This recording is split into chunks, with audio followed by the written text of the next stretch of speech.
Hi, I'm Jacqueline Henriksen. And I'm Dane Henriksen. Dane and I met in 2009, and we got married in 2011. We met as friends and grew from there. Being a father was very important to me. I grew up with a big family, and so I knew I wanted to have a big family myself.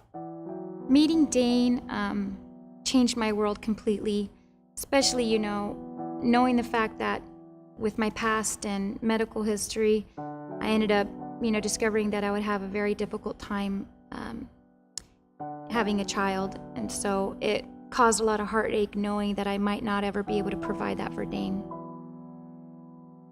One Sunday morning, I actually heard that Pastor Jordan was preaching at CFC, and I used to know him and Amanda back in high school, so I thought that would be really exciting to go and see, a change in someone who I used to know. Hearing the way that he preached and the fire that God put in him just changed our world as far as everything. It was during altar call, and I usually sit down in my chair. I don't get up for anything like that at the time, but I felt a pull, and I didn't even know why I was being pulled to get prayed for. I had no idea. But walking up there, Pastor Amanda came up to me and wanted to pray for me. And as she started praying for me, that's when the words womb and infertility came to my head, and I mentioned them, and so we started praying about that. And I did feel the Holy Spirit fill me up. It was this overwhelming hot sensation all over my body. And it scared me. I didn't understand, but I knew something was happening. And little did I know that that was the beginning of what would be our journey to having a family. We ended up deciding to listen to God telling us to start trying, even though we were both like, I don't know why we're doing this. Didn't want to experience more heartache, but we were being told to try. And so when I decided to take a test, I was scared, and I could barely see a faint line. I didn't know if it was, legit, like, would that be considered positive?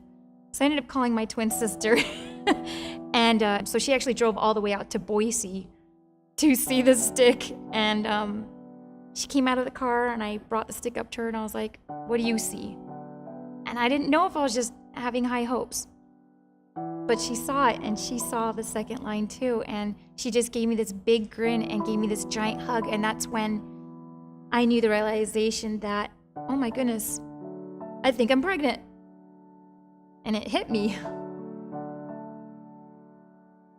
The day Alice was born, and the moment that nurse gave me my daughter in my own hands, and I felt her move and adjust in the warmth of her body, and the way she looked at me, her eyes opened, and I just felt this overwhelming sensation, and the tears just ran.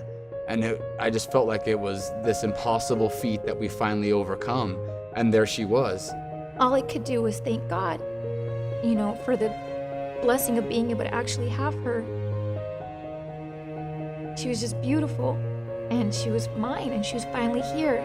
And that promise that he made me all the way, since I was a child, came true. And I had her. I finally had her. I had that daughter that I would dream about, but never thought that would happen. And I could never say how grateful I am for that.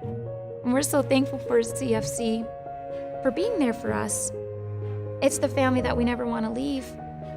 The fact that they prayed for us, that meant the world to me, and to be able to know that they're part of that story of bringing Alice to us and feeling us feel welcome, and us being first-time parents and being so scared of everything that we've gone through, we were able to have others to lean on. I was bouncing from religion to religion, and I didn't feel like I had a home or a place to be. And once we came to CFC, I already knew I was home. You're not just a number, you're not just someone that walks through the door, you get prayed for. I am thankful for what God has done at CFC, and I'm thankful for what He has done in our lives.